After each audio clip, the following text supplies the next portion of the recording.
The speaker has the floor. I'm just kidding. I'm just kidding. But I do see a lot of new faces. How many people have been here for at least one or both of the last 2 meetings? Okay, so we got some new folks. That's good. I very much appreciate all your time. Coming out and taking time out of your evening. Time away from your families or what have you for tonight. It's really good for us to kind of go through this process and get some feedback. What we have done to date, just to kind of bring you up to speed, we've been working on revising the comprehensive plan as it was adopted in 2008. Not necessarily revising from that standpoint, but updating. So we've taken a look at the growth of the township over the last 7 years, kind of the growth that's projected in central Ohio and projected in this area in general. And then we kind of went through and we talked about the goals and objectives of the township overall. And so we've had some really good conversations in regards to that up till now. And then what I wanted to do tonight was to engage you a little bit about what's going on down in the Post Road, Route 33 kind of intersection area. And bring everybody up to speed on that, what's kind of happening on the Dublin side, and what's going on our side, and get some feedback from you folks about what you envision for that area. What I'd like to do a little bit, and I think tonight hopefully will be a little bit shorter than the last few meetings. We don't have quite as much to cover. I think so we can spend as much time kind of talking about this as we want to, or until you all get bored. You can come in, or you can go that way. But the first thing I just want to kind of go over is, the existing conditions and the current zoning, what's down there now. We're going to talk about the township planning in regards to the 2008 effort, and then adjacent planning for the city of Dublin. We're going to talk about the projects that are going on right down there now that are zoned and that are active. And then I want to kind of engage you guys in a conversation about what you think of the future of that area. So we have essentially 2 areas that we want to get a little bit more in depth on and do a little bit more studying on. The first one, what we're here to talk about tonight, really is kind of the Post Road area. All of the growth kind of happening in the Dublin corridor and the hospital and everything coming up that way. We want to talk about that and kind of what that means for the township down in that corner. And then we're going to come back probably sometime in May. I don't have a meeting set yet. We're going to come back and we're going to talk about the US 33 and the 42 interchange a little bit as well, because we've had a lot of interest starting to crop up on that intersection. We just went through one application that was turned down. I'm sure it won't be the last, so we want to engage folks a little bit about that one as well. From a context standpoint, the interchange, Post Road 161, as it goes over to Plain City, this is the interchange. So you can kind of see, how everything is just kind of steadily creeping in this direction. You've got the hospital here, you've got Sports Ohio here. This is the Ohio University campus, and it's growing. A lot of you have probably already seen that building, the new building that they built out along the roundabout. You have the Costco project going in here. So there's a lot of focus on this area right now. When you look at looking at the area a little bit more up closely, from the township's perspective, the red line, and I apologize if it's a little hard to see. I wonder if I can turn off one of these lights. Does that help? Perfect. So the red line here is the township boundary. So you can kind of see a portion of Post Road it's kind of half in, half out of the township as you go under the bridge. And then we have a little bit of boundary left on the other side of Highland Croy in a couple of spots, but the boundary follows Highland Croy and then it kind of goes back up and juts back over a little bit as Tartan Fields and some of the other subdivisions have kind of come in to the township. And so really there's a few, there's a few big pieces left in the township yet. But also, Post Road, we have a very little bit of Post Road in the township, and then it kind of crosses out of the township as it gets just past where, the Costco's going in. And we'll talk about that project a little bit more. From a zoning perspective, when you look at the area down there, most of what's down there right now, especially to the west side of 33, is zoned industrial. And that was done a long, long time ago. It encompasses both sides of Industrial Parkway. Imagine that, industrial ground on Industrial Parkway. And then we have the Costco project. We have another retail development that was zoned in 2004, about the same time that the Costco project was zoned. And then we have some residual land that was zoned retail a considerable time ago, and then a few residential pieces, and then of course a lot of large lot and some of the agricultural ground there. This is kind of a closer look at it. So from a more detailed standpoint, this is the piece of ground right now that's known as Hall's Corners. That was zoned for retail use. This is also a retail use. Nobody's expressed interest in that piece yet. We have the existing retail piece down along Industrial Parkway, where Industrial Parkway used to come in, where we have the paint store and some other things. Then this is the Costco project, or what's now known as the Dublin Green. And then you've got a couple of large parcels left. One here on this side of the freeway is on industrial. This is all Memorial Drive. And then you've got a couple of large parcels over here on the other side of Industrial Parkway moving up. And then you have the piece right here that the apartment developer has filed an application on recently, right adjacent to Fraser Estates. Then all this is industrial as well. And then everything in the green is still kind of in the rural zoning category in the township. And then you have Glacier Ridge Metro Park up along on this area here. So that's not going anywhere anytime soon. In 2008, we took a look at that corner and we took a look at all the activity that was going on there, and we kind of knew that the Dublin Green project was there. It was already zoned by the time that we came back in and did the comprehensive plan.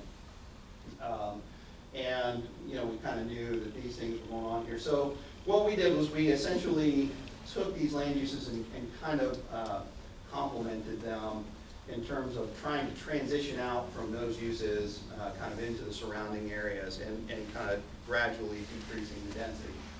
Now, we know, again, that there are a lot of existing homes along Weldon Road, and this isn't to say that those homes are going anywhere or trying to force those people to go anywhere. We just said if those uses are going to change into something else, what is going to be the appropriate use changing over, especially with a lot of the industrial area around. So what we had was we had more mixed use, commercial and office uses around those areas, and so and then the same thing on the other side of Hall's Corners, we had more of a mixed employment type, and then on the outside of Industrial Parkway, we looked at that and said that can either stay industrial the way it is now, or we can look to opportunities maybe in the future for office or other types of things in those areas. And that's a long way off. Office uses are still, there's still a lot of vacancy in Central Ohio. There's not a lot of offices being built. So that's kind of where we were in 2008. I want to talk a little bit about what the City of Dublin's doing, just so that all of you guys are brought up to speed. There's a lot happening in Dublin.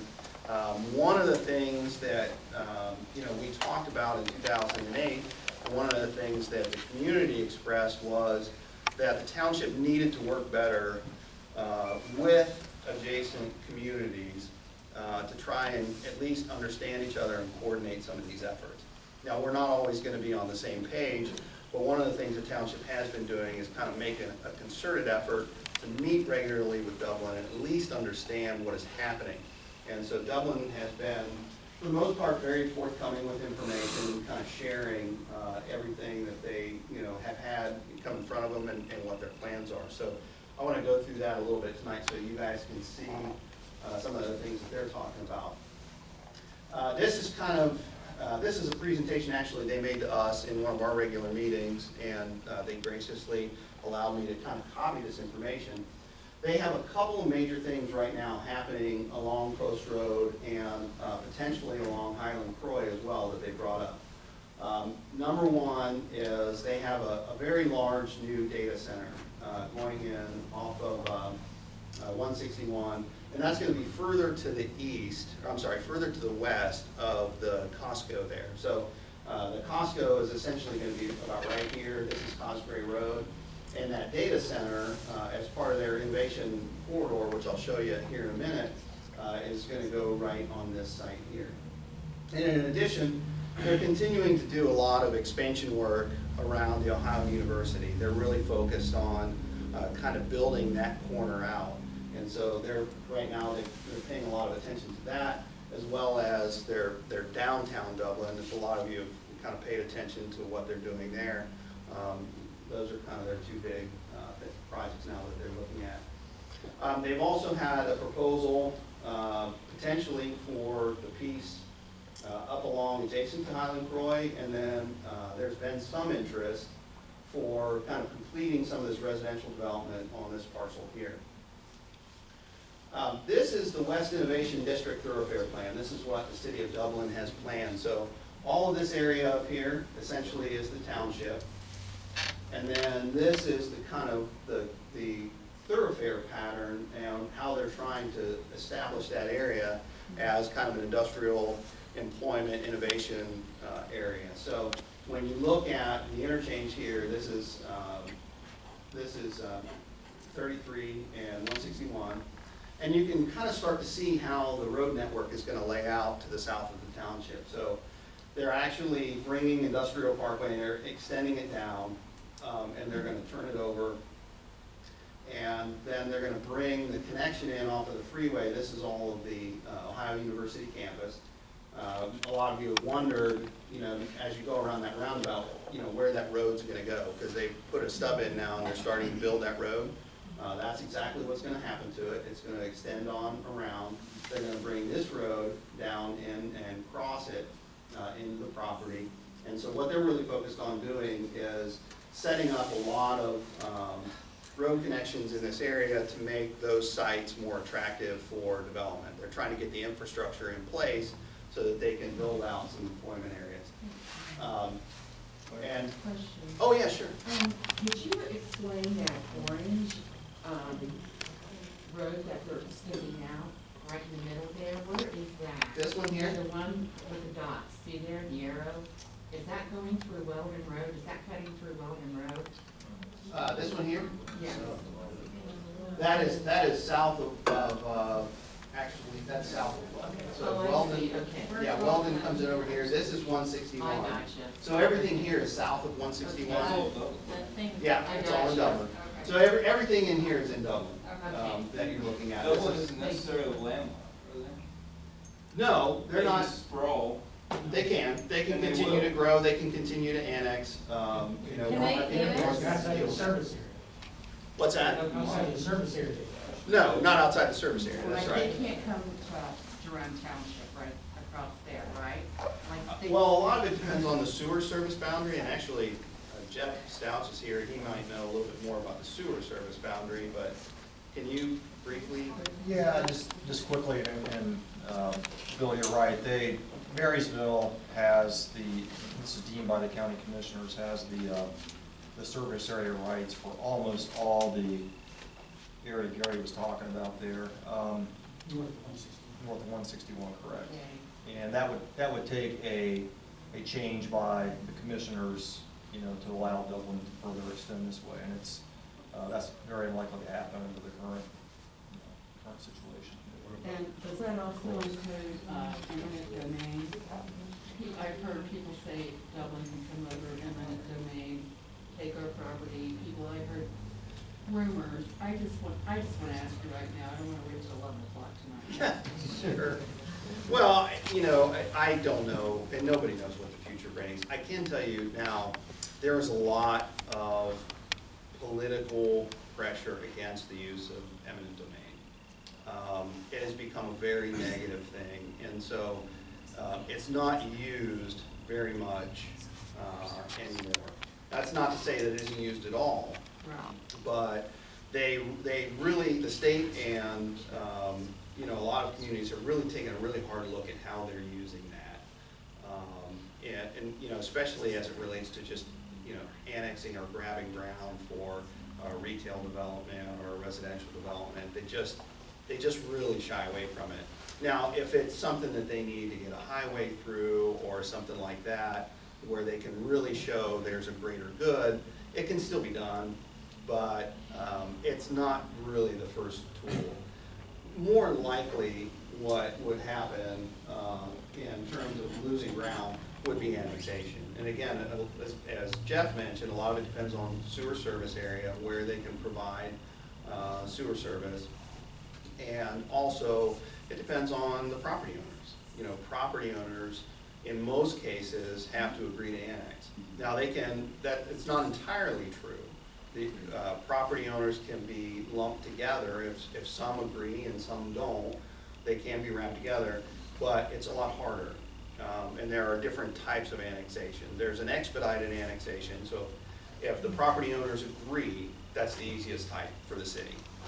So if the property owner says, hey, I want to be in Dublin, I want to file a petition to annex, I agree, as long as Dublin's okay with providing all of the services, because they have to exclude the township at that point, which means they have to exclude fire services, they have to exclude police services, so essentially it takes everything off the township books, then it can be done. And then there is a type 2 annexation, which is a little bit harder.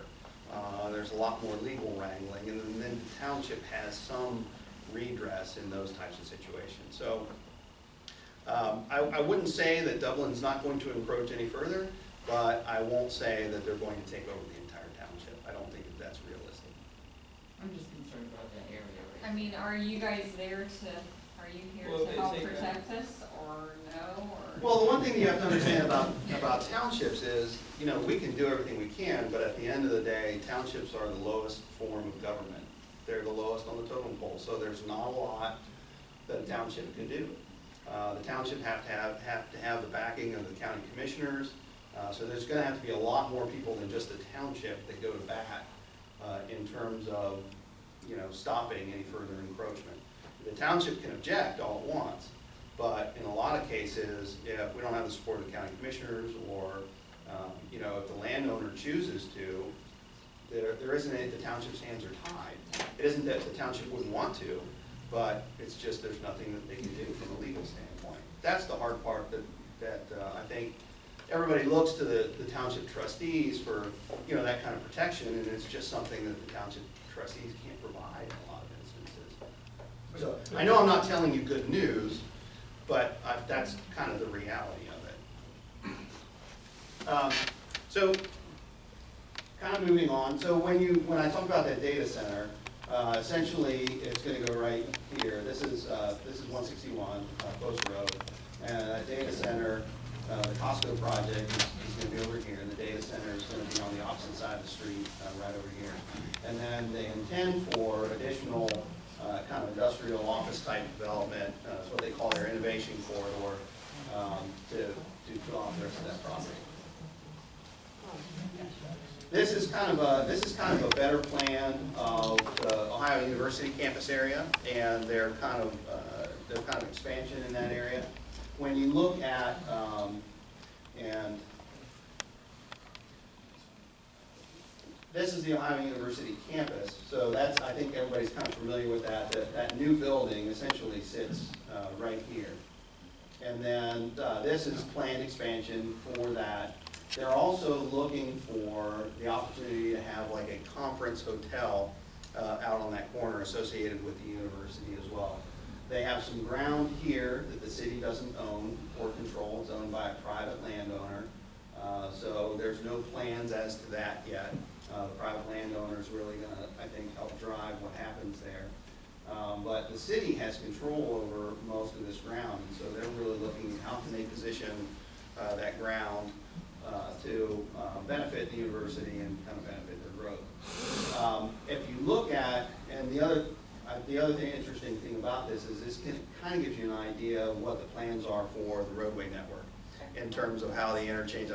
I saw her kind of laughing her head because When I saw the causeway. she's looking at all the circles and she's wondering how dizzy she is by the time she gets home. No, I just wonder how the soccer moms are gonna get us all killed. Well, I can't answer for the soccer moms, but, you know, I can tell you that there are a lot of highly paid engineers working on the solution right now, so I'm gonna, and we have one of them in the room, so I'm gonna put my faith in their judgment. But in addition, what this doesn't show, because it's kind of buried under here, is this doesn't show that there's also a roundabout at the off-ramp here. So by the time you come back from downtown or come back from Avery Road, you're going to go around in a circle and around in a circle and around in a circle and around in a circle, and then, you know, eventually you'll get to your house.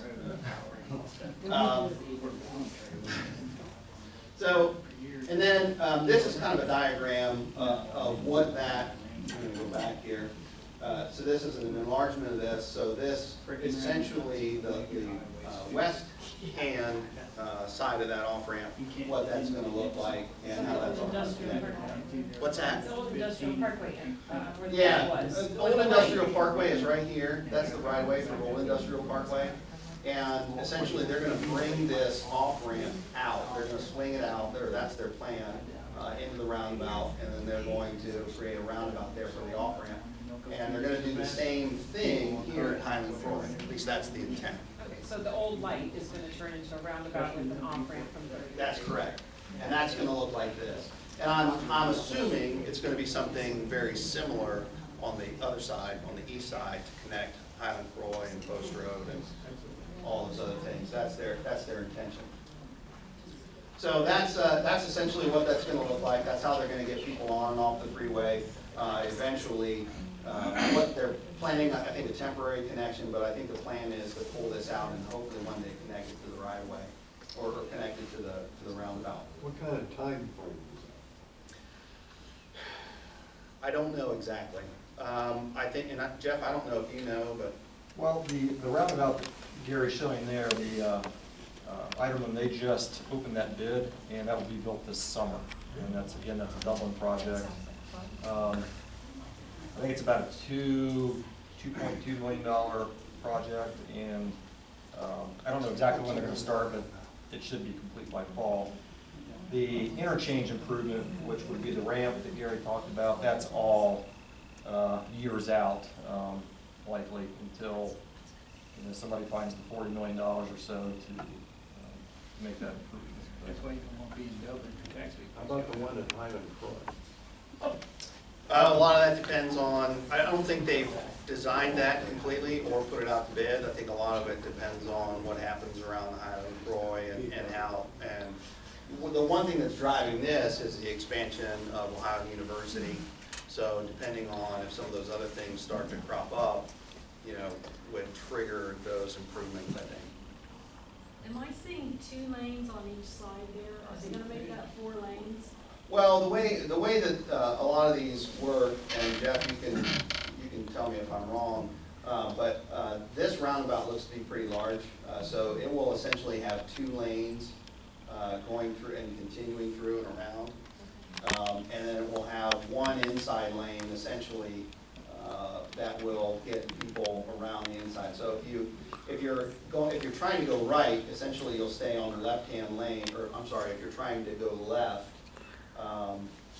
into the Ohio University area, you'll stay in that left-hand lane, and it'll keep you in the center lane, and you'll be able to continue on. If you want to go straight, you can take either lane.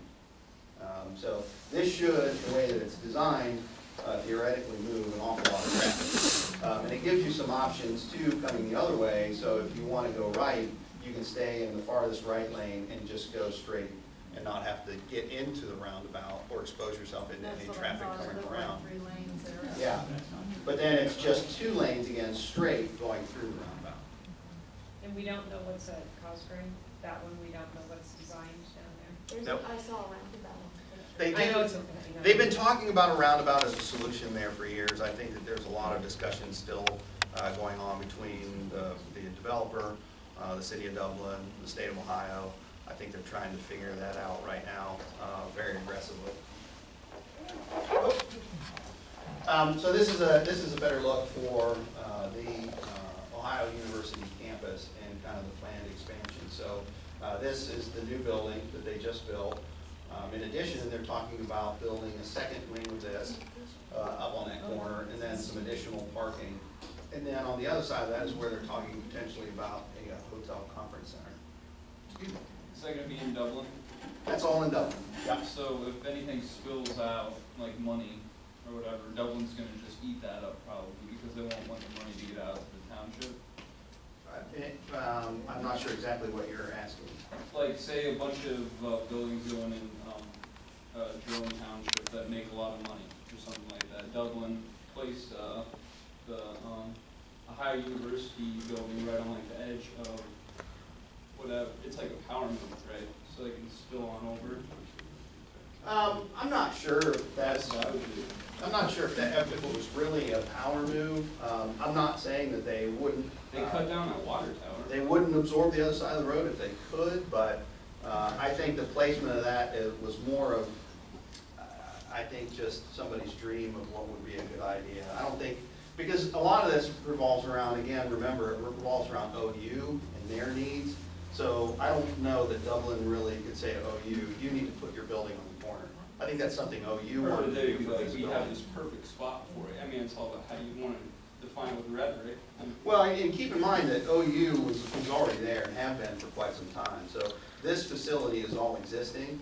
And so OU was looking at how do we expand our facility. So I guess what I'm saying, I mean, I understand what you're saying, and I wouldn't attribute that as much to evil intentions as I would attribute It's that just to. like, you know, coming. Probably gonna happen. Right. I can't tell you that. Just curious. That's quite all right. Ask any questions you have. So moving on to the other side, you know, in the city of Dublin has taken a look as part of their planning efforts at a wider area, and that there's no secret to that. They've been doing that for years. They've planned a good half of the township for years, and essentially, from their standpoint, that's just smart planning.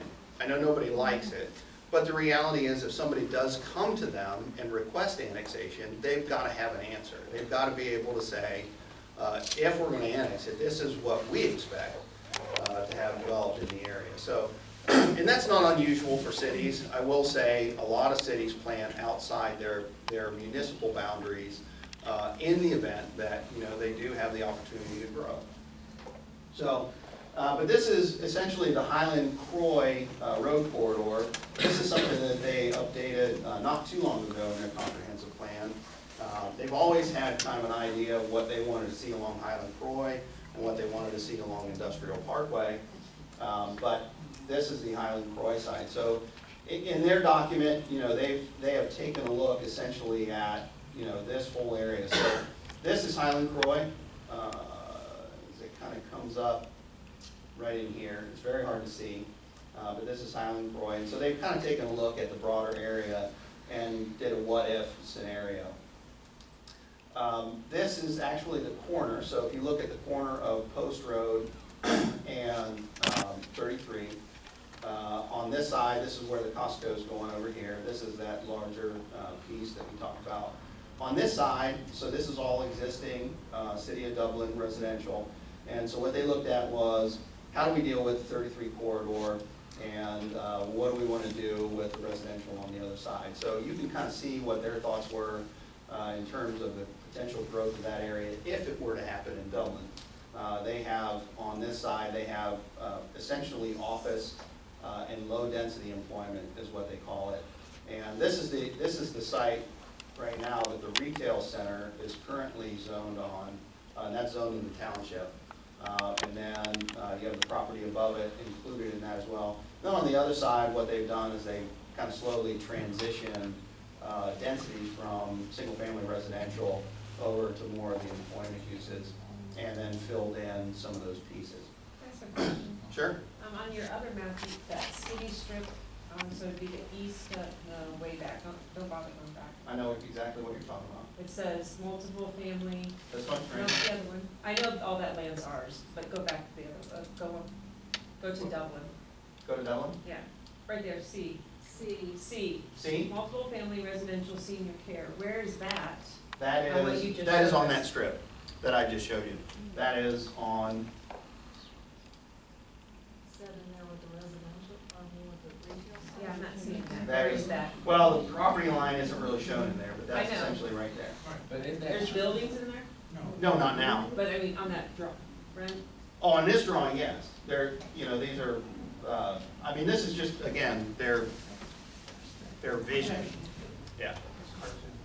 Right. So in an earlier thing, they said it would be for senior and that kind of thing, and this one you're saying it's like. Well, no, this is, I think this is their planning document that they've always had. I think in what you saw there was a proposal that they have on the table, somebody who's interested in developing that piece of the city of Dublin. So that would be an annexation. It would take an annexation if that were to occur. Now, that hasn't occurred yet, but that property that's being talked about for the senior citizen, that is Jerome, correct? that is in Jerome Township. So are they talking to you about that? Because I've been doing some reading and it's all Dublin's been talking to that parcel.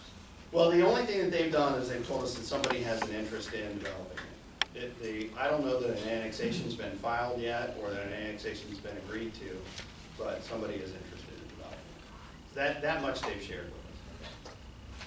I have another question. Could you tell me where the proposed hotel will be? Is that actually on the?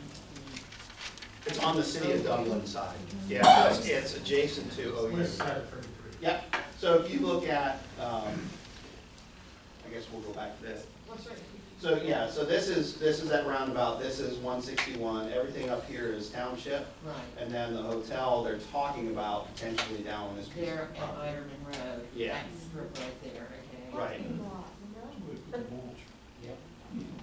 So, and then in that, what they've also tried to do is they've tried to look at options or what their vision was for the character of Highland Croy as it extended up along that corridor. And they put together several options. Most of the options have really, large setbacks, a lot of landscaping, typical to what you see in a lot of Dublin, City of Dublin boulevards. The first option has essentially just kind of a narrow corridor, narrow boulevard. And then the second two options actually spread that out a little bit more. It reminds me a little bit of Sawmill Road, which makes me sick every time I drive it. But hopefully, if that were to occur, they would maybe think a little bit twice about some of the radiuses on those curves. But that's essentially the vision that they've created as part of their comprehensive planning efforts. And here's kind of a view, essentially, of how that could look, looking down Highland Croy. So if you're at this is the interchange down here. This is a tiny map. So the interchange down here, the picture is kind of taken from this area, looking down this way, so you can kind of see what that character of Highland Croy would look like. And back to this was our comprehensive plan. And then from the township side, this is kind of what's going on in the township. So I think everybody's kind of heard the rumors and all the craziness going on about Costco. The Costco is right here. So this is, again, is 161 Post Road. This is the 33. This is Industrial Parkway as it comes up around. And so Costco is right on the corner, essentially, of Industrial Parkway and Post Road. And then, along with that Costco project, the developers also proposed some additional retail, more parallel with Post Road 161, and then a few out parcels. They've already actually permitted or brought in, for a final development plan, they brought in a Wendy's. So they're talking about a Wendy's out there. That's the only out parcel that we've seen so far. So So, yep. And then on the other side, the Borchansky piece was a property that was owned in 2004, and that was zoned as a retail center, large format retail. It was kind of oriented more perpendicular to 33. There was a lot of conversation with the zoning commission at that point in time about not having the back of retail centers just kind of stacked up along 33. So that's what you're looking at. At this time, we've had a couple of people who have mentioned some interest in that, but at this time the township hasn't gotten any plans back. So nobody has really come in and filed anything formal with the township in terms of pursuing that. So. Was it a dead project? No, it's not a dead project. Somebody at some point in time is going to develop it. The question is just timing. Can they get the land for the right price? And can they do with it what they want to do with it? The concept is tough because essentially what they got zoned in 2004 is really kind of difficult today. The types of uses, the big box, they're kind of separated. There's not a whole lot of people that have expressed interest in it that are actually interested in building that concept. And so I think you have a lot of people interested in developing it, but what the township has said so far is, this is our front door. We don't want to see just a standard, the back of retail centers. You've got to do something creative for us if you're going to come back with it. And I think so far that's turned a lot of people off. But so what I really want to do tonight, and I'm glad we got through that. I talked too much, so it took a little longer than I thought. But what I want to do tonight is I want to talk about the future of some of these areas, especially some of these areas. Now, a lot of this area, again, is already zoned industrial. So the question is industrial the appropriate use? Should it stay industrial, or should we allow or potentially allow something else? If we do, I want to get back to Costco a little bit. okay, sure. You had shown that there were going to be maybe a future roundabout there at Cosgrave. That traffic is so horrendous right now on 161, not just 5 o'clock at night, but like the soccer moms and everything else, and all the traffic that's going to be coming from Costco and the retail business. When will that be developed as a roundabout, or the traffic has to increase? They're going to have to make that improvement relatively quickly as that center gets developed. And Jeff's raising his hand, so Yeah, I'm happy to speak to that. I know you're running behind, but I can. No, go ahead. We're fine. We're here to answer people's questions. All right.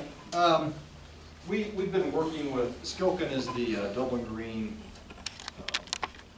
developer, and they've got a number of challenges ahead of them just regarding the traffic. And we've had a traffic study done for that intersection and what it does to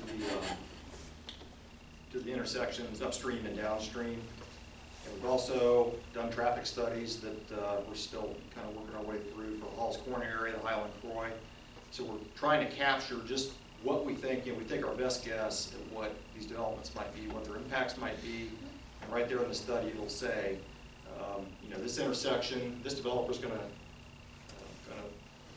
affect this intersection by 17%. We need to do. He's going to have 17% of the traffic, 20% of the traffic upstream to this intersection.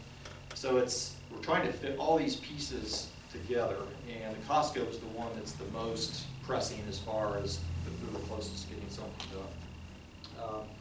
So our study shows exactly what you guys all see driving through there. The current intersection is failing. Number one, it's not safe. And number two, from a capacity standpoint at certain times, it's not acceptable. So it's going to take development, it's ODOT's intersection. And it's kind of crazy because Franklin County's line kind of goes through there, so a piece of it is Franklin County. It's ODOT's jurisdiction. We're interested as Union County because the development comes through our office, and we work with Gary and his group. I don't have a group. It's just just Gary. Yeah. We're in the process of working through all that study and trying to figure out what the best solution is there. A traffic signal will work, but it doesn't work as favorably as what a roundabout would. And this is the traffic engineer saying this. The roundabout carries more traffic through there safely and more efficiently. It's not going to be perfect, especially during those peak times, but it'll do the best job of the intersection options that we have. Jeff, just briefly, because roundabouts are a relatively new thing for all of us. Can you explain why roundabouts are considered safer than a regular intersection? Yeah, it's, you know, number one, the speeds through there are you're forced to go a little bit slower. You'll still have. You haven't been on one, Jeff. Trust me. You haven't been there. I've seen them go around there 50 miles an hour. Yeah, I've driven them all. They don't fall enough. They make it worse. The idea is you don't have the T-bone accident. Somebody blowing a stop sign, T-boning somebody going, you know, 50 miles an hour or 40, whatever it is. Yeah. Now, doesn't mean you're not going to have. Right. You're not. Doesn't mean you're not going to have numbers of accidents. It's just going to be they're going to be a side swipe deal versus a T-bone. So that's, and there's all sorts of studies. It's the preferred intersection in Europe, and it's finally finding its way back here. The other thing is traffic capacity-wise, they just keep, you know, they keep the traffic flowing. And there's no perfect intersection at rush hour and soccer fields or hockey or whatever lets out, but it's not the best we can do. So as far as the solution when it's going to get built, we have, and this is probably not going to be the most popular thing with the developer for sure, we have the building plans, the building department's in our office as well. The building plans have been approved.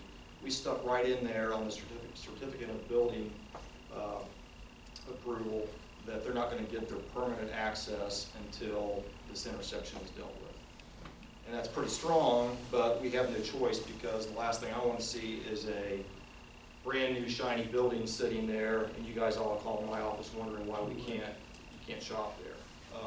And it just, the impact of the traffic would be too great to turn that traffic loose at that intersection or anywhere else.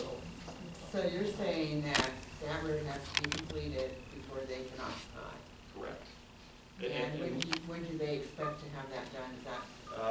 They have not been the most, I guess, what's the word, communicative?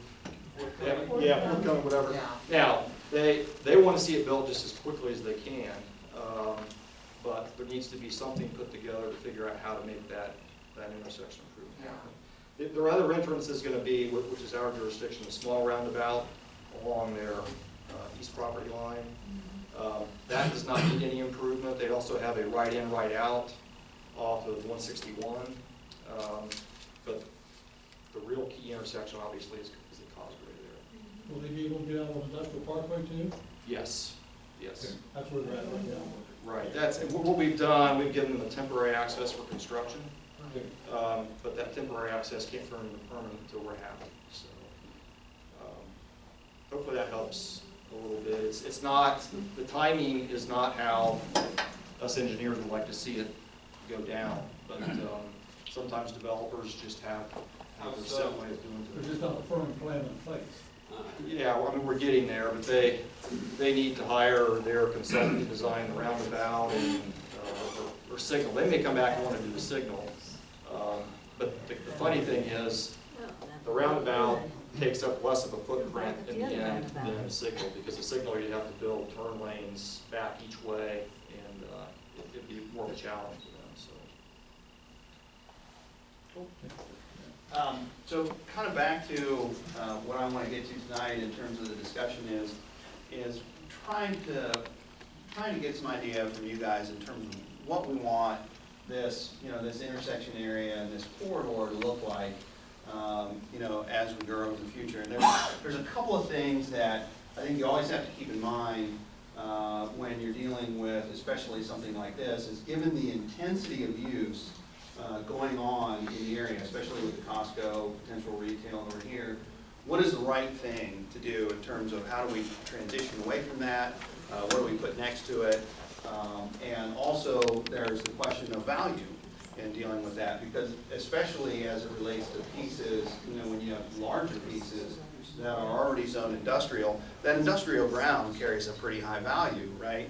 And so if you want to see that developed as something other than industrial, what you have to do is you have to give the landowner some incentive to be able to get a similar or, you know, relatively decent value out of that land, or he'll just sit and wait for industrial use. So a lot of those things kind of come in, and it makes planning a very interesting profession because you've got to consider a lot of interesting variables.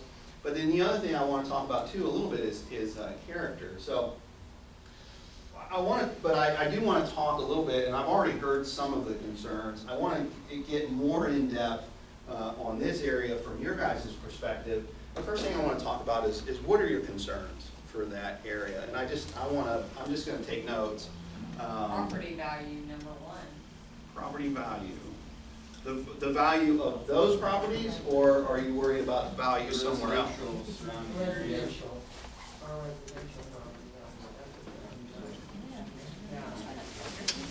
A lot of Weldon Road folks? Yeah. I take it, okay.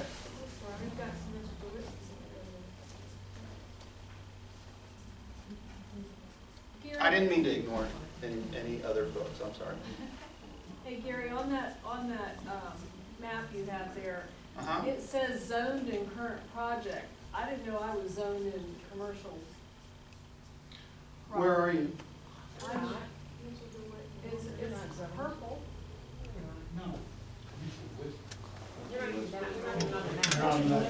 Oh, I'm looking over here. She's telling me I'm in there. No, you're not. I was gonna say, I didn't think I was at, I didn't think. Where are you located? Never mind. I'm not there. We're not there yet. I know. Yeah, we're not, and yeah, this doesn't extend up to Mitchell DeWitt. So maybe you can breathe a sigh of relief. But the overview map includes. I was gonna say, I didn't get notified. So, and then the other thing that I've heard a lot of, as it relates to concerns, is traffic, right? Yes.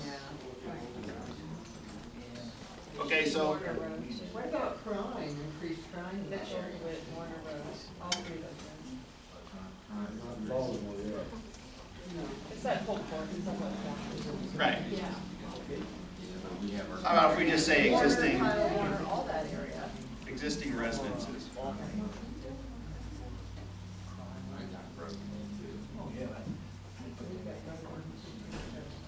And then you mentioned crime.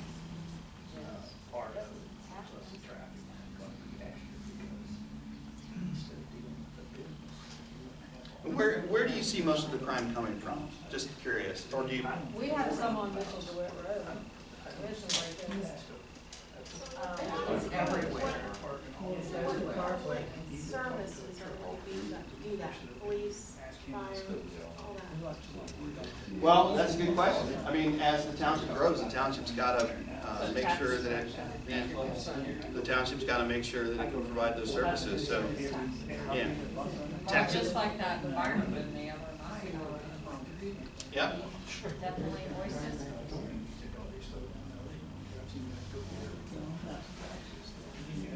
Now the industrial and the commercial tax base is kind of a mixed blessing because it provides a lot of additional tax bases that pay for those services.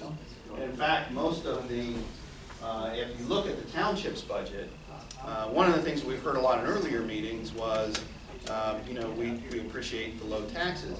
One of the things that makes the lower residential taxes possible is the fact that the Jerome Township is a township that's actually blessed with a lot of business uses, and so we actually get a lot of taxes off of the industrial that's down there, and that helps to pay for the plowing of the roads, the maintaining of the roads, and it also helps us to from having to keep going back to the community for levies to do those kind of things. The industrial parkway produces 25%.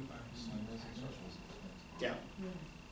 Yeah, it's about 8% of the township and produces about 25% of the tax revenue. Yeah. Yes, sir. In regard to crime, as somebody else mentioned, crime and fire and so on, how much control does the township have over police? In other words, as I understand it, our police services, law enforcement services, are provided by union county. Yeah, now the township has a contract with the county for one, Yeah. right, for one officer. Now, we can always up that contract as, you know, the area gets busier. Okay. But that, you know, the township would have to, as the area grows, as we generate more revenue, you know, we have the flexibility to do that. And what about fire? Fire, then now the township provides fire. Yeah. And so, you know, those services are gonna have to grow with future growth to the township. And I think the township's pretty cognizant of that. There was a lot of that conversation as Jerome Village developed out. And there was some provision actually in Jerome Village back when it was zoned for the potential for a fire station on the other side. You know, there's a lot of conversation about how that's going to be accommodated moving forward. It's something that the township's very aware of. Again, you know, with the recent failing of the fire levy, it's something that's always kind of on our mind. So again, it's one of those things, if you can't get a levy to take care of it, you know, having some additional growth down on that end of things would certainly help pay for the services. Jesse? How does the enterprise zone, which covers all the way down to 161 to Marysville, affect those tax services? I'm not familiar with it, and Ron, I don't know if you can answer that question. The enterprise zone is nothing but a piece of paper at the moment. It's, you know, this is the area. You got to understand that the enterprise zone or industrial parkway is named industrial parkway for a reason. That's where the planners at that time said that's where the businesses should go. Now, as far as taxing and the taxing our ability to handle that, we've been at this for a long time, and we've got a lot of long-range plans on the board. The money isn't in place, but we know what we're going to have to do. We've known that for years. Example, you mentioned Jerome Village. We do have, we negotiated with Jerome Village that they were going to put in a fire station for us. We didn't want to put that on your backs. That's already, the money's already in place for that.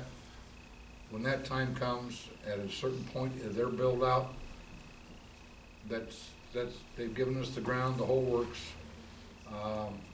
The money will be in place for that without taxing additional. The challenges we have on taxes, as in there's a fight going on in the State House right now on it, as we speak. They came through and they're basically cutting our budget back till we have no resources to gain additional revenue. It's either property tax or nothing. We're not allowed income tax, we're not allowed sales tax, just on and on and on. We're not allowed these things. So we are in a constant battle, and I say daily, over it, of how to supply the services we're going to need to get it. One of the things that's going to be of a great deal of help, as Gary says, we've got to do things to relieve the burden on you. That's why we're going through this process and why you were invited here tonight. It's a serious situation, because when the state cut back the tangible personal property tax, Union County was the second hardest hit county in the state of Ohio. And you've heard a lot of people say, well, we don't have any money left. Well, I had a conversation in the last 2 days with some other trustees. They no longer blacktop and chip and seal railroads, because some of them are going back to stone. That's how much our revenues have been cut back by the state. We were promised that money would be made up. Well, you know how that goes. They're still continuing to cut back, and that's the reason, as we speak, there's conversations going on in downtown Columbus about that very issue right now. And I think Jeff can testify to the things that we're going through. He's going through the same thing. It's just, You know, I mean, I guess, as Ron's talking about, we have very few sources of revenue. I mean, if you look at the kind of the tale of two cities, just contrast between the city of Dublin and the township.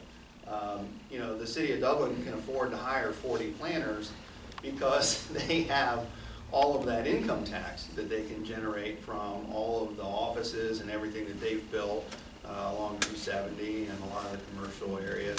They get income tax from all of that. So they've got a lot of extra things that they can do to augment their budget in regards to providing services. that the township just doesn't have the ability to do because of the way state law is written, in terms of, you know, how the township is able to collect revenue. So we, you know, I know that the trustees work very hard to try and balance every penny that they get between, you know, should we pave this, should we plow this, you know, and it's a hard job. I wouldn't want it, because every decision you make affects people. You guys are here, you know it. All of you have seen things that you'd like to see do better, and there are things the township would like to do better. What else would be a concern for you guys in terms of, you know, what happens down here, what it looks like, ultimately what it ends up being? My concern is the rezoning of the commercial industry into like apartments. Like a recent application? Exactly. Okay. I just thought that just looked so out of place in Okay. commercial development. You'd rather see that developed as industrial? And I know there are a lot of folks that feel that way. That's okay. I guess what I don't want to see is 3-story apartments going in that area. Okay. I think once Jerome Township starts letting those come in, it's gonna be hard to stop them, because you have OU over there in that corner, and they're gonna want someplace for all those students to go. And once you start putting them in there, they're gonna wanna keep coming and coming and coming, and then our school district, you know, you're gonna have all kinds of families coming in, which is fine with kids, but, you know, you gotta look at the school district too. And I say if Dublin wants to put that school there, which they have, then they should go ahead and make provisions for those students for housing on their end. Where would you want to see higher density? I mean, because there are people that, I mean, we don't have high density in our township. Where would you guys want to see it? I mean, that's the question. Where would you want to see it? So I was going to say uses is a concern. Uses abutting against Right. existing homes Right. was clearly an issue Monday night. Right. So what Sure. what do people want to see, I guess? Well, I thought we were just talking about the. Well, this that's part important. too. Yeah. Yeah. Well, and yeah, and I mean, generally in the corridor, when you look at the transition of uses, the suitability of different types of uses, and I mean, the reality of it is that the nature of all of our family and living arrangements is changing. And so if you have kids that want to live in the township and they can't afford a house, where are they going to live? You know, those are things I think. I don't see multifamily, and again, I don't pretend to speak for everybody here, and I don't want to say that. I don't see multifamily as being an evil. The question, as you said, is how do you control it? Where do you allow it if you do? Right. And a lot of that you can do through planning. So that's not to say, you know, if we have a plan in place that says we'll accept it in these locations and no more, Exactly. then we can. Then that's something that the township can accomplish. You know, the question is, where would that be appropriate if it was appropriate? To follow up on her question, how large does OU envision that campus to be? Well, they had essentially, yeah, it's about 90 acres down there. And I from a square footage standpoint, I Okay, don't but I mean, know. student enrollment, what do they? Oh, I don't. Follow up on her question, yeah. Yeah, I don't have that answer. Well, it's a medical campus for OU. And usually the populations of those are a lot smaller than just a general campus. But I'll try and get that answer. I'll try and find out. I can check it, I just thought you might know right off the top. No, I don't. Okay. Afraid, I'm ashamed to say. Well, you have no reason to be ashamed. Some of the discussion about development of multifamily, have been up here for a long time. Have at it. And you have a next one. I'm Joe Sullivan. I've been on the zoning commission up here for about 16 years. I'm not currently on it, but We're retired. I'm retired from the zoning, so I survived that. Retired last winter. I've been involved and helped, actually was the chair of when we first started a comprehensive planning process so that we could think about what we needed to do. And one of the challenges that a township has, and you just started talking about it, if we have reducing revenue, how do we manage and service the needs of our township?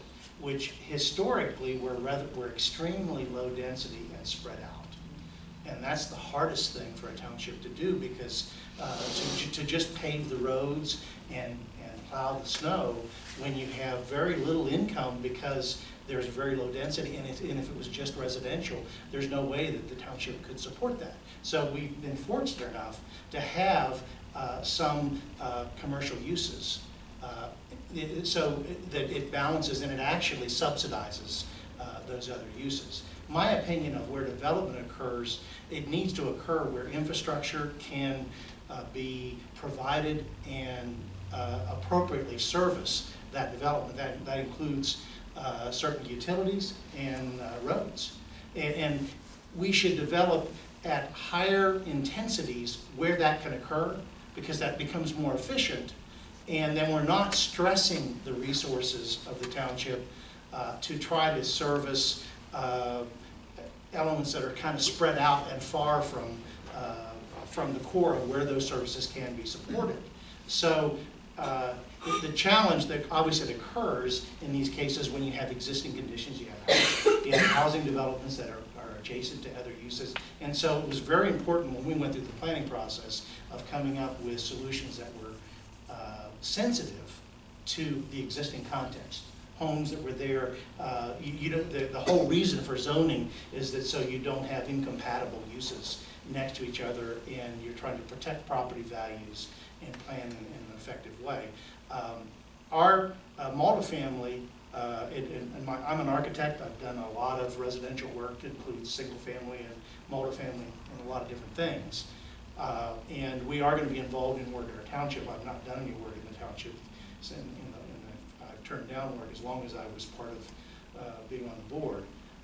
But I think we've evolved in some understanding of what that is. Apartments tend to get a little bit of a bad name, and there are some really bad apartment developments out there. So it's not. I think it's important not to group everything in one category.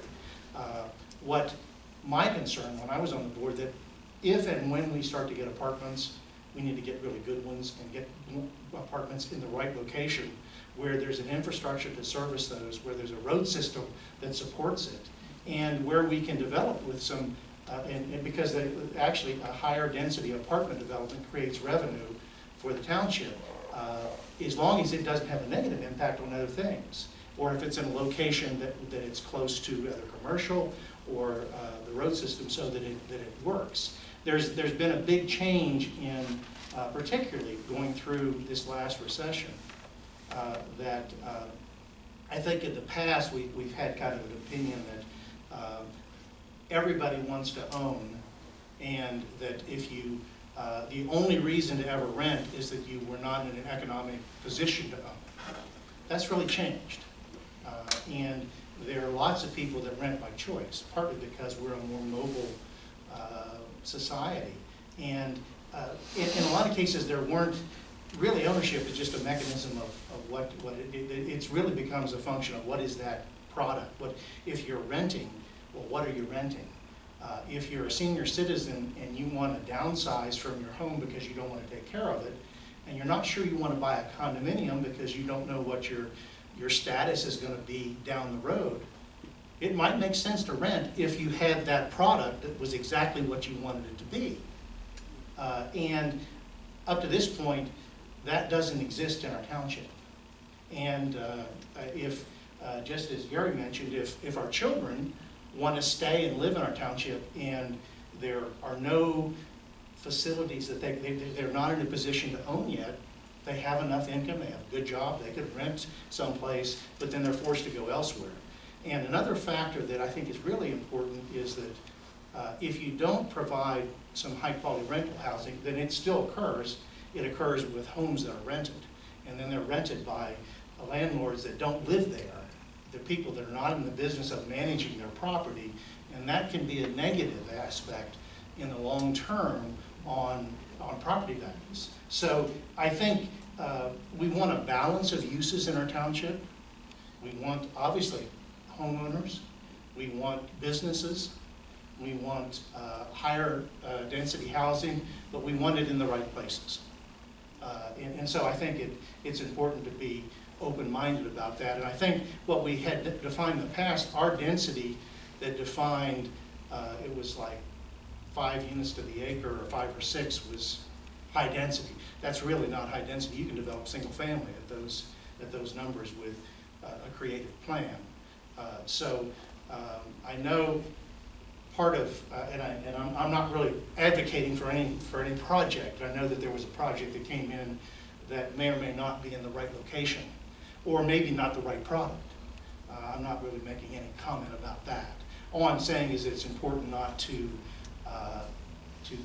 categorize everything as one use. And I think if we have some higher density development in the right location where there's no negative impact, or it's a transitional use from an industrial use, as an example, to a single family, it can be a very effective transition for that and be, I think, of real value to the township. So, and we're going to be bringing a project into the township. It won't be next to any of your homes.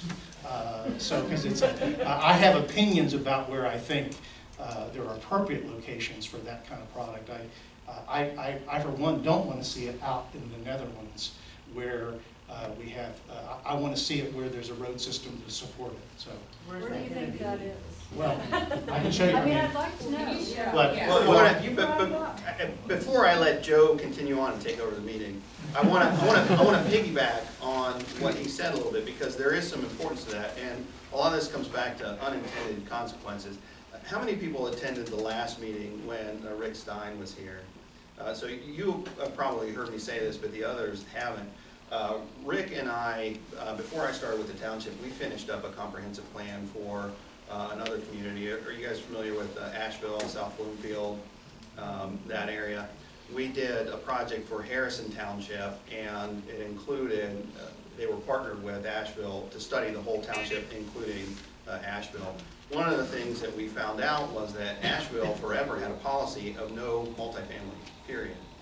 And what they didn't realize, though, after we started studying the ownership characteristics of the entire city, was that 40% of their single family had become rental. Because the demand was there. The demand didn't go away. They just didn't provide the supply. And what they started to notice was, as Joe said, you have a lot of, in a single family rental, you have a lot of absentee owners. You have somebody that lives in Florida, or you have somebody that lives across town that's just renting their single family home, and the renter is a lot less likely to take care of the home. The one thing that a multifamily project does do is that the renter isn't obligated. The management service is obligated, and they have an investment in taking care of those properties because they want to keep the occupancy up at 90, 95%. So in many cases, multifamily homes or multifamily projects are taken better care of than single family homes that are rented. Well, that's a preconception, because I think that, and actually we've seen cases now, crime is a function of opportunity, and well, let me comment a minute, because I'm an architect and a planner, and I've been doing this a long time. And if you look at the evolution of planning for communities where one of the things they call it eyes on the street, when there's activity, enough activity, crime usually occurs when somebody thinks they can do something and they're not going to be seen. And unfortunately, it's evolved and moved into rural areas. And I live in northern part of the northeast in the township, in a relatively area that's very sparsely populated, and we had neighbors that had their homes broken into just because it was convenient. Somebody could pull in and open the garage door and nobody would see them. And so it wasn't the kind of crime that I think we have a stereotype about that, and a stereotype sometimes about the kind of people that we categorize that they're crime. Actually, what's occurred in this country is that crimes within urban areas in cities, particularly areas that have kind of redeveloped, where there's all this activity and interest, the crime rate has gone way down in those areas, and we're seeing crime rate jump in rural areas where there's not. In the suburbs. In the suburbs. And so I think crime is not a function of a use, it's more a function of a life circumstance and a demographic that I think if we attract apartment houses, and we're not talking about Section 8 subsidized housing and those kind of things that people immediately have a stereotype view of, I think that we would want to attract, it's the same people, just like you, that may want to rent rather than own, but they want to rent in some place where somebody else is taking care of that, and they want a convenience. And so it's actually, I think, some increase of high quality. And I put a focus on that. Anything we do, we shouldn't approve something that we don't believe is high quality. That we're going to see a reduction in crime rather than an increase because of I think and also the resources that brings to support our police department and our fire department, because those higher density developments will create considerably more tax revenue than the single family homes that are dispersed, and that will strengthen the resources, I think, to support this. Okay, so it's a question of raising revenue, right? So does the township gain more revenue from industry, single housing, or these multifamily? What is the? It's property value. It really depends, because it's not in the. I can speak to that. So I'm just struggling with, why is an apartment building seen as a great advantage to have tax-wise? I guess I'm not seeing. Well, I don't understand. There's a couple answers to your questions, and the American Farmland Trust and a lot of other folks have done a lot of studies where essentially they've kind of broken down the cost of services versus the taxes taken in for different types of uses. And so from the standpoint, when you look at residential uses, single-family residential uses typically take in $1 of revenue for about $1.65 that they consume. So single-family residences are typically a net loss from a tax standpoint. Industrial uses are the biggest gain because industrial uses typically require the least amount of services, provided something doesn't catch on fire. They need the least amount of attention and the least amount of services, and they provide the greatest amount of property value, which is what the township gets the tax revenue from. And then in between there, you have a sliding scale from industrial uses to commercial uses, multifamily uses to single-family uses. The thing about multifamily uses is multifamily uses are valued at a commercial value. They're taxed as a commercial property. And so the property tax is considerably higher for multifamily use than it is for the same number of single-family uses. But it's not, the question is, we wouldn't do it to raise revenue. We would do it to provide options in the township for people to live who want to live in the township but who don't want to mow a yard. If it be your kids or you when you get older, if you want to stay in the township, where are you going to stay? Well, I have a question about the taxes. Condos are owned by people that live there typically. If there's rules on that you can't rent. Right. Are those also seen as commercial? So as far as being taxed at a higher rate? Or are those? Condos are not taxed as commercial property. Okay. Yeah. Multifamily is, because it's under one ownership. Okay. So they don't tax each individual renter.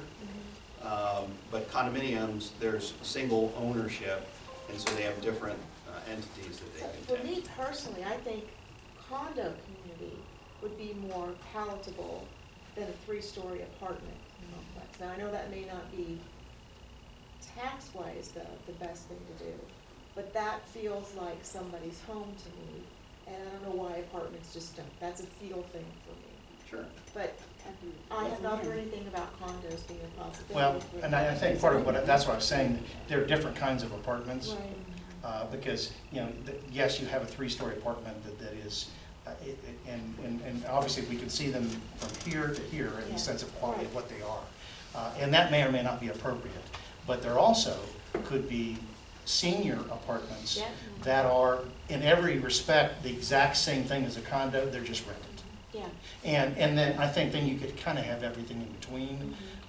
It needs to be appropriate to what's its context. If it's 3-story, it ought to be around other things that have a scale that would support that, at least from my perspective.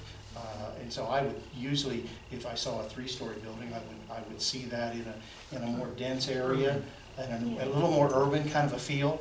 As soon as you're out, and if we were joining other homes, then I would think 2-story is a much more appropriate scale.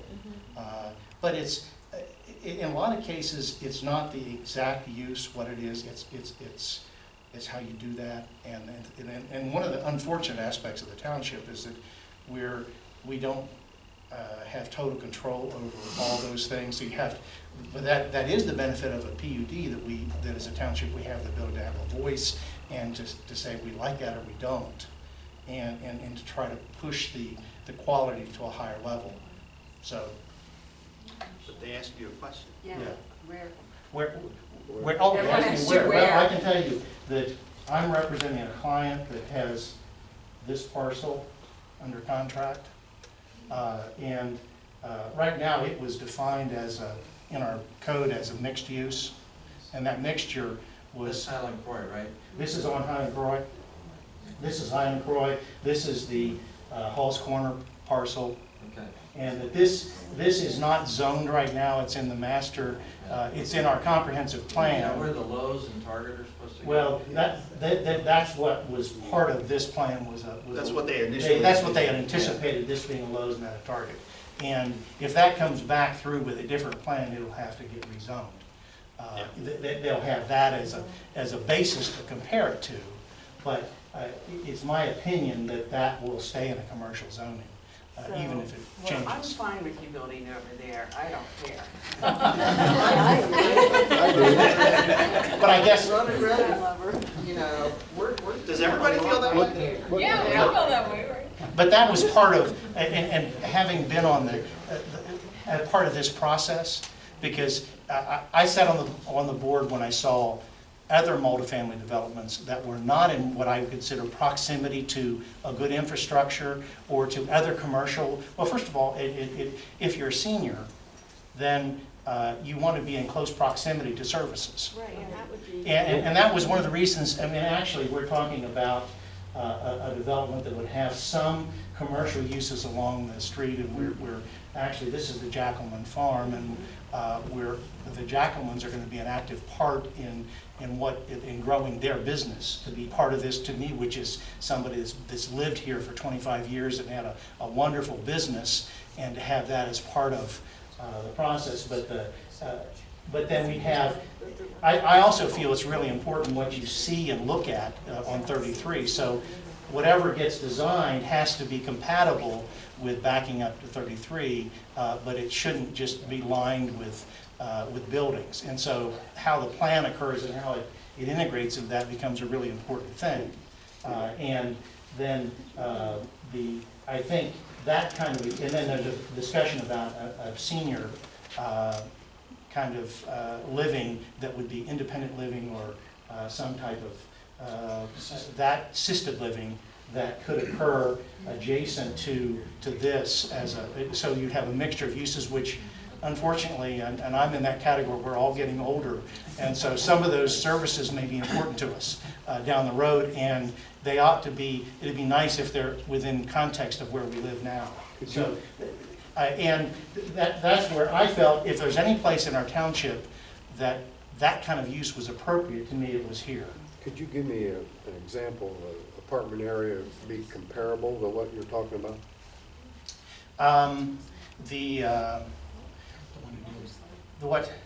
Well, we did, and in fact, this was the developer that we worked with. We did Tremont Club in Hilliard. I